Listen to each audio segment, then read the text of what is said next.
Teresa Burrows had been on her feet since 11 that morning, and by the time the dinner rush hit, her lower back ached in a way she'd stopped mentioning to anyone.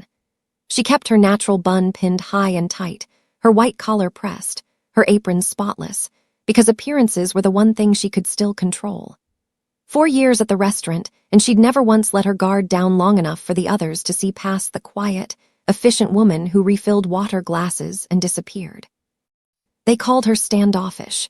None of them knew that every Tuesday evening, after her shift ended, she drove across town to a community center to keep her sign language sharp, not for herself, but for Malcolm, her younger brother, who'd been hard of hearing since he was 9.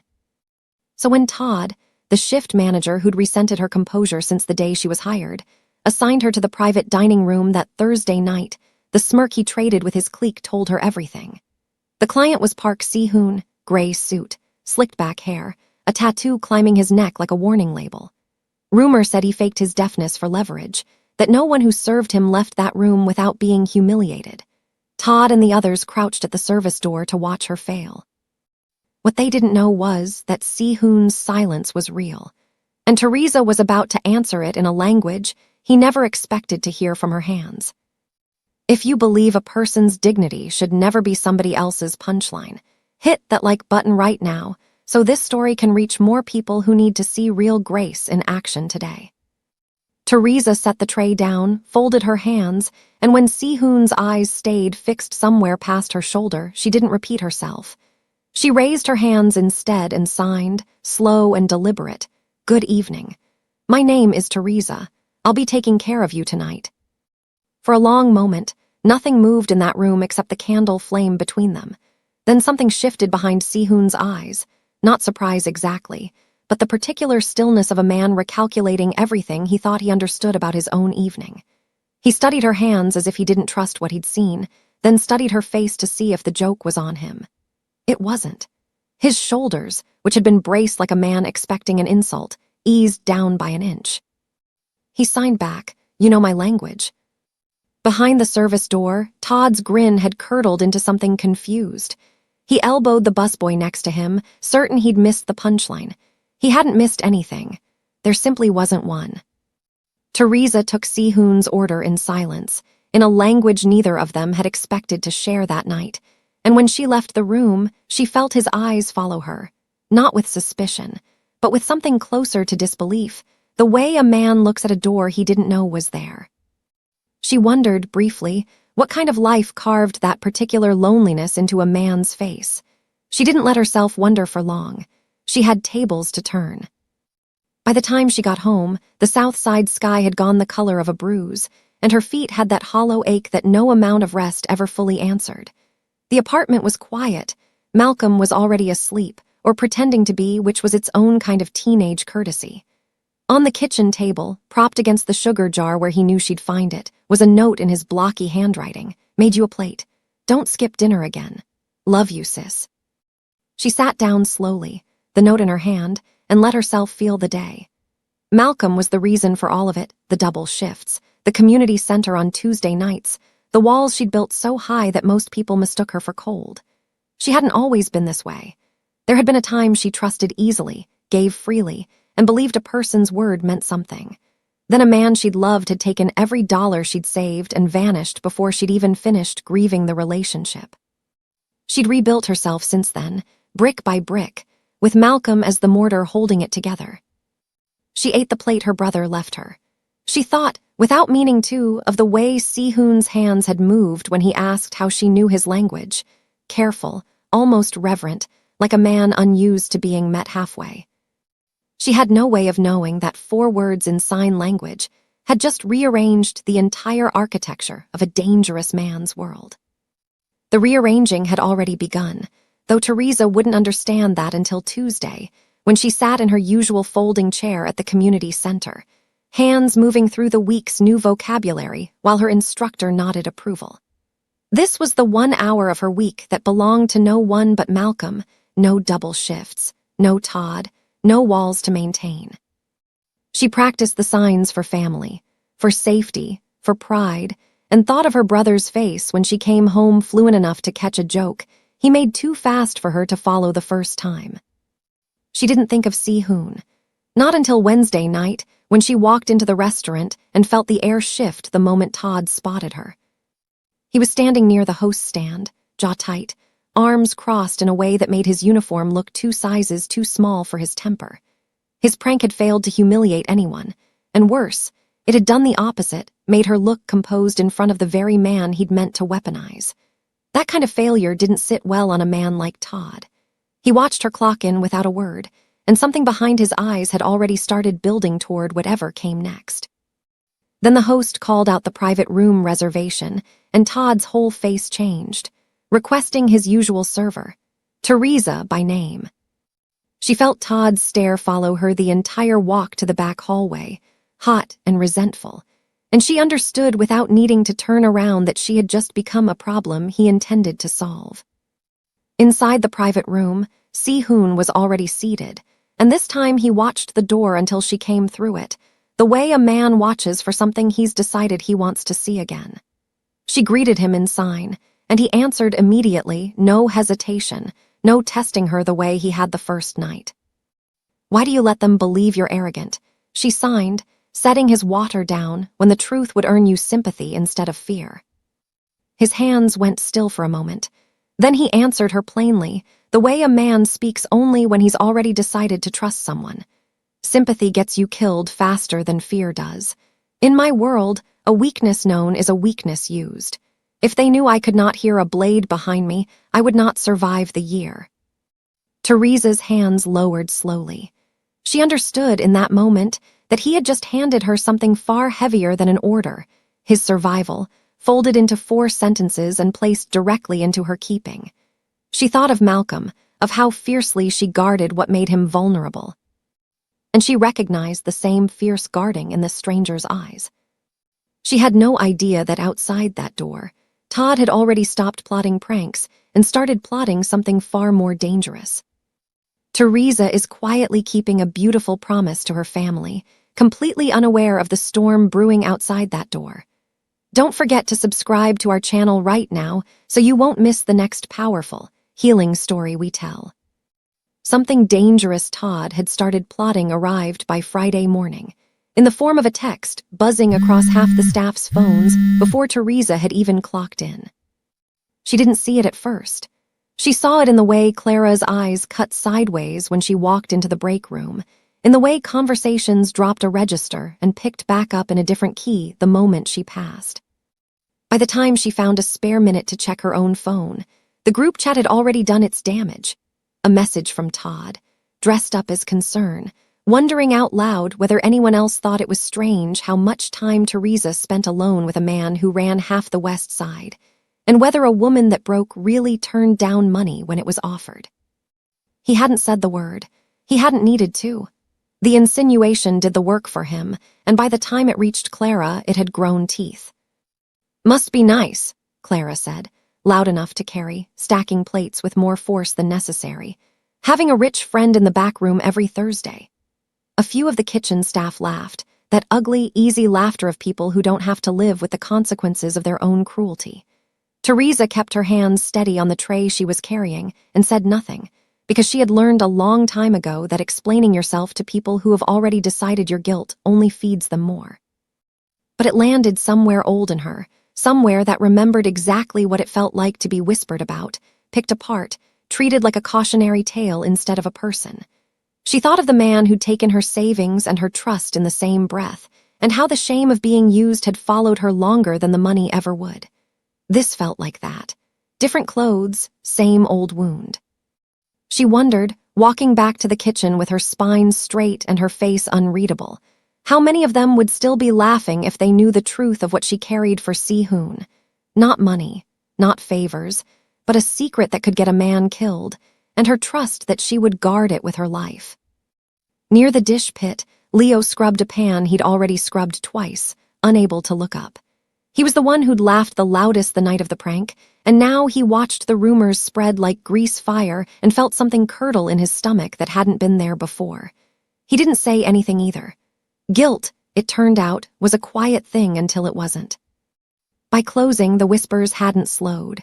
They'd multiplied, and Teresa understood with a cold certainty settling into her chest that Todd wasn't finished. He was only getting started. Todd's jealousy has turned a professional environment into a trap of malicious lies. If seeing this kind of workplace bullying makes your stomach turn, share this video with someone you think needs to hear a message of strength today.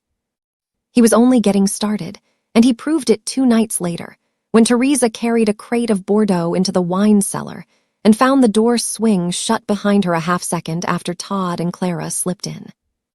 The cellar was narrow, stone-walled, cold in the way that made voices carry closer than they should. Todd leaned against a rack of Cabernet, arms crossed, that same curdled grin from the group Chet now spoken out loud. "So what is it exactly," he said, "that a deaf man pays for these days? Because from where I'm standing, it sure isn't the wine." Clara laughed, sharp and ugly, and added something crueler underneath it. Something about knowing how to use her hands for more than just serving tables. And for a moment the cellar felt smaller than it was, the way rooms do when 2 people have decided to make you feel cornered. Teresa set the crate down, not gently. The bottles rattled against each other, loud enough to cut Clara's laugh clean in half. "I know what you did," Teresa said, and her voice didn't shake, didn't rise, it simply arrived, flat and certain, the voice of a woman who had run out of patience for being small so other people could feel large. "I know about the setup, the prank behind the service door, and I know exactly what this is." She looked at Todd and did not blink. "You didn't get to humiliate me the way you planned, so now you're trying to humiliate me the way that's left." Todd opened his mouth. Nothing came out of it. "You think a man's disability is a punchline," she went on, stepping closer. "Something to snicker about behind a door, something to twist into a dirty joke when your little prank falls apart. It's not a joke, Todd. It's cruelty. Plain, small, ugly cruelty, the kind that tells me everything about you and nothing at all about me." Her eyes moved to Clara, who suddenly found the floor very interesting.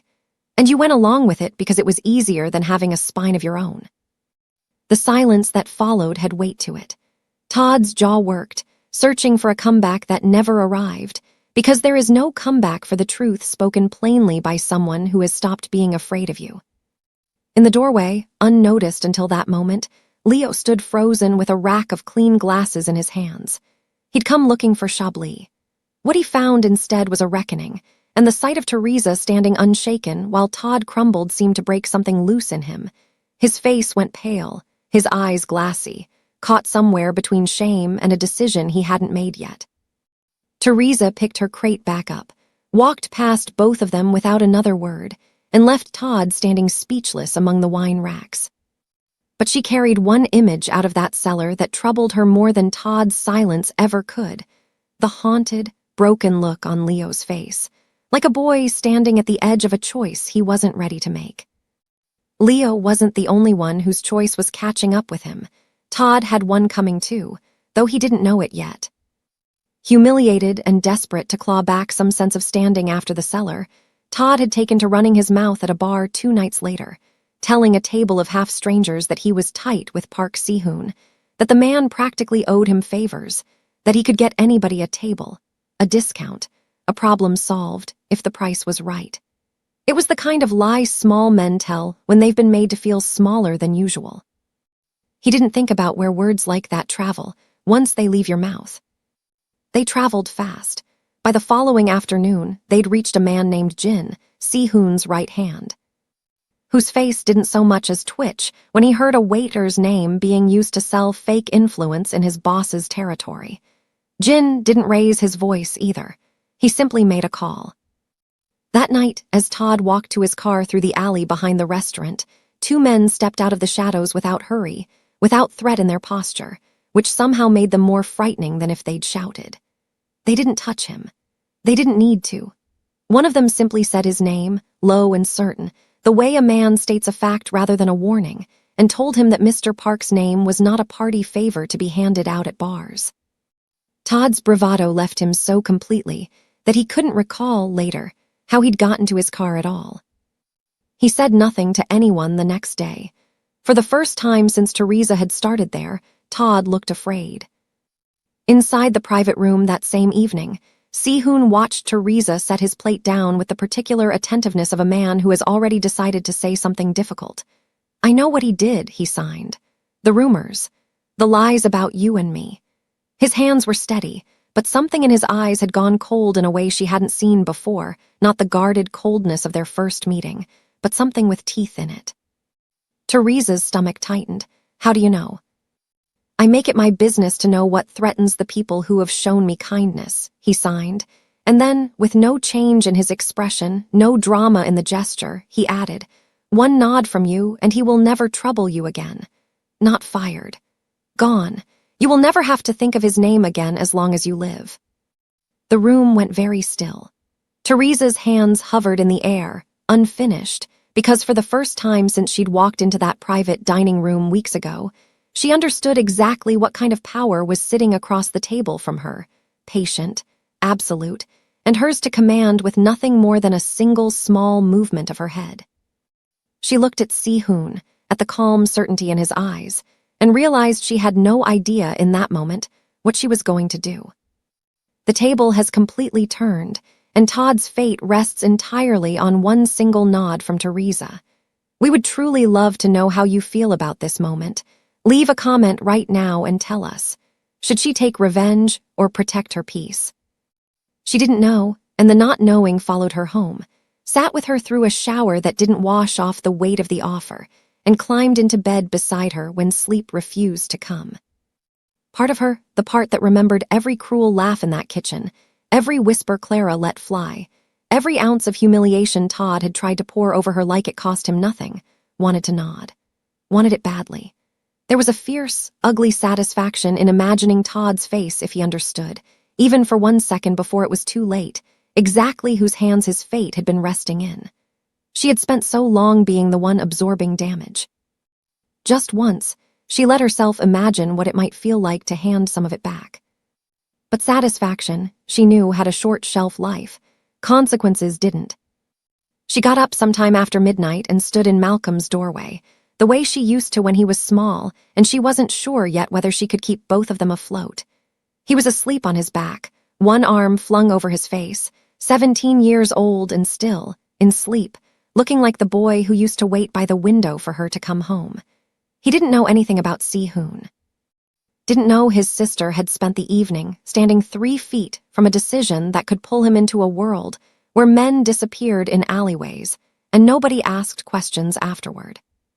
That was the thought that finally cracked the temptation open and showed her what was underneath it. If she said yes, if she let Si-hoon's world solve her problem, she wasn't just settling a score with Todd. She was opening a door that men like Si-hoon's enforcers walked through, and doors like that didn't close cleanly. They stayed open. They let things in. And the thing she'd be letting in was a kind of danger that didn't care whether Malcolm was innocent, whether he'd asked for any of this, whether he was just a boy trying to get through his junior year of high school. She thought of the man who'd stolen her savings all those years ago and understood, with sudden clarity, the difference between him and her. He had let his hurt turn him into someone who took without conscience. She was not going to let her hurt turn her into someone who destroyed without conscience, either. Real strength, she realized, standing there in the dark hallway, wasn't the power to crush someone who'd wronged you. It was the discipline to refuse that power when it was offered on a silver platter. But refusing Todd's fate was only half the answer. The other half unsettled her even more, because if she said no by walking away from Si-hoon entirely, cutting the friendship off to protect herself and Malcolm from his world, she would be doing something almost as wrong as saying yes. She would be treating a lonely, dignified man like a danger to be managed, instead of a person who had trusted her with the truest secret of his life. There had to be a third way. She just didn't know yet what it looked like. She found the third way the next evening, and it didn't look like a solution so much as the truth, spoken plainly. She walked into the private room without a tray for the first time since she'd started serving him, and Si-hoon noticed immediately, the way a man notices when someone has come not to work, but to talk. He set down his glass and gave her his full attention, the same stillness he brought to everything, waiting. "I've thought about your offer," she signed, standing instead of moving to clear his table. "All night, all day, and my answer is no." Something flickered across his face, not anger, but the careful blankness of a man bracing for rejection he didn't fully understand. "You are not a weapon for my anger," she continued, her hands steady even as her heart wasn't. "You are a man, and I will not treat you as anything less than that, not even to punish someone who deserves it." The room went very quiet. Sihun sat back slowly, and for a moment the dangerous composure he wore like armor seemed to slip, revealing something underneath it that looked almost like disbelief. In his world, people wanted things from him: protection, money, violence on their behalf.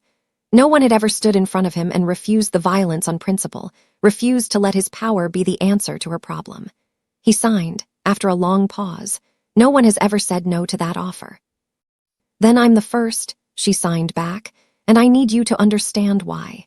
It isn't because I don't want Todd to face consequences.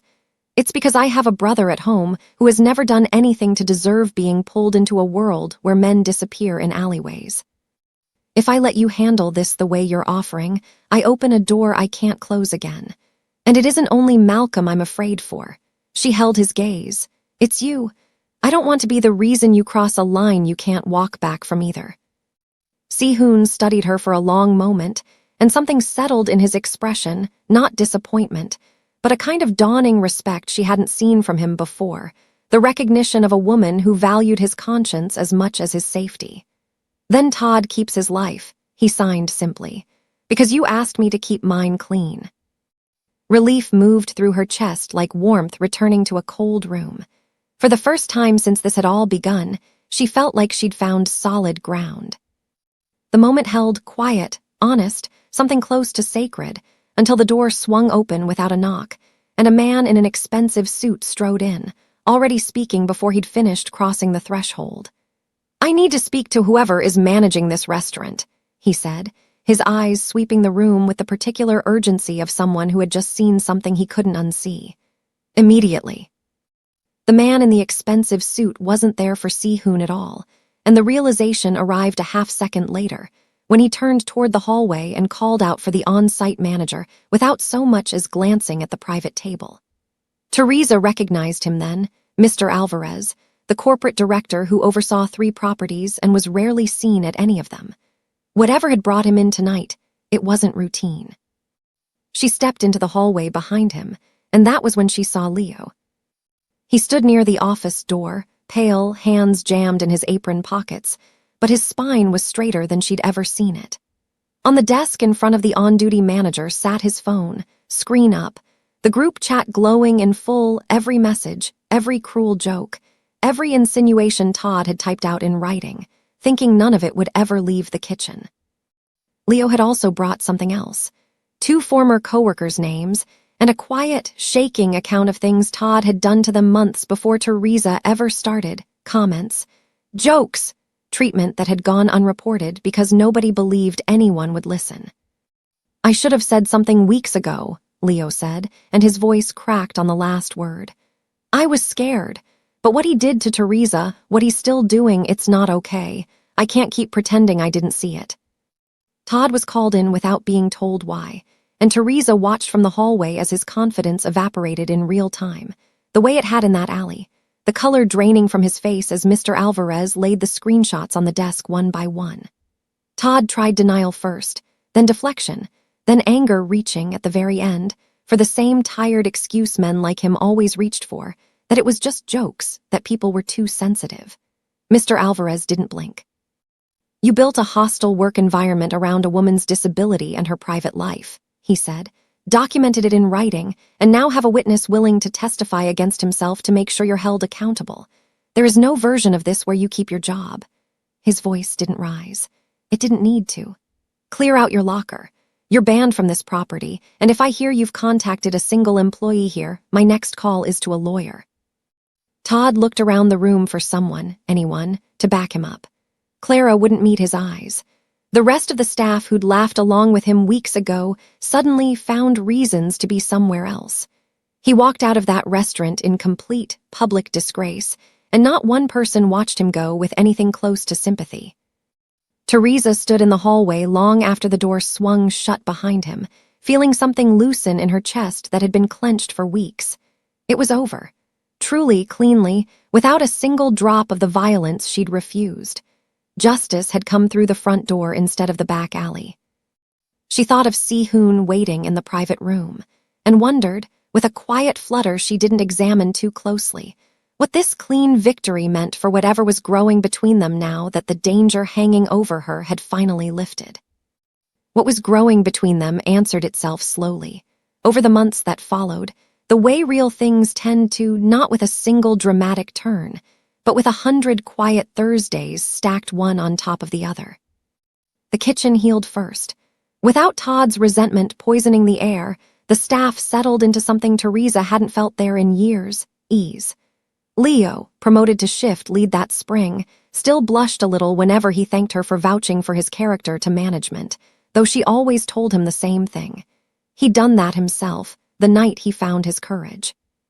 Some afternoons before the dinner rush, she'd catch him during a break and teach him a new sign: thank you, sorry, family.